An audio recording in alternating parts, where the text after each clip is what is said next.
हालांकि कोविड-19 का बच्चों की हेल्थ पर ऐसे कोई डायरेक्ट इफेक्ट अभी पता नहीं चला है, लेकिन जो पैंडमिक के मल्टीपल साइड इफेक्ट्स हैं उनका सबसे बुरा असर बच्चों की ही physical and psycho social life पर पड़ा है। Their normal routine is disrupted. No classroom, no teachers, no peer group, no playground, और अब समर वेकेशंस में there is no outing or socialization.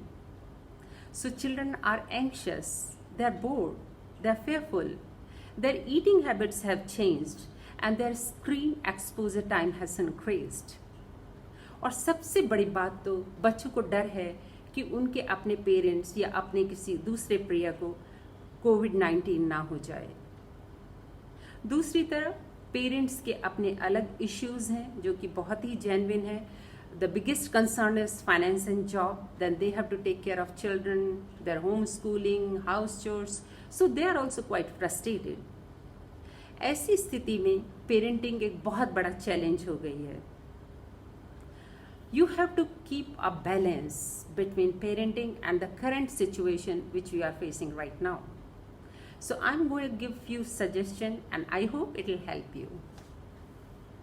First of all, you have to practice self-care. आपको अपना mental and physical health का ध्यान रखना ही पड़ेगा. Remember, you cannot pour from an empty cup. सो अगर आप खुद स्वस्थ हैं तो आप अपने परिवार का ज़्यादा अच्छे से ध्यान रख सकते हैं। And how will you take care of your mental health, that I have told in previous video. Number 2, please at this particular point your child's mental health is more important than grades. So do not create 8 hours strict academic schedule at home. Rather, keep it like a winter break with lot of fun, activities, learning and socialization. बच्चों को phone से या video call से उनके grand parents या दोस्तों के साथ सोशलाइज कराएं। Number 3, learn to praise your child. हमारी सोसाइटी में एक्सक्यूज मी, ये बहुत कम है। अगर हमारे बच्चे को डिस्टेंट लर्निंग में प्रॉब्लम हो रही है तो हम सबसे पहले यही बोलेंगे, सी नेबर का बच्चा कितना अच्छा पढ़ रहा है और तुम blah blah blah, which is very wrong. अगर बच्चे को कोई प्रॉब्लम हो रही है तो please sit with your child and say that oh yes, this distant learning is really very difficult but I think you are doing well. आपने बोला I think, so this way आपने बच्चे की तारीफ भी कर दी और वहाँ पर you have left some room for improvement. Remember, you have to be very smart when you are dealing with your child because child is the father of man. Number 4, you have to make schedule. आप रोज रोज schedule बनाएं या weekly schedule बनाएं और जो चीज़ें workout नहीं कर रही हैं उनको एलिमिनेट करते चले जाएं. Number 5, when children feel big emotion, they communicate it through their behavior. So if your child is melting down on some issue, it is a sign that he is overwhelmed and flooded with emotions. And इसका जो antidote है वो है empathy.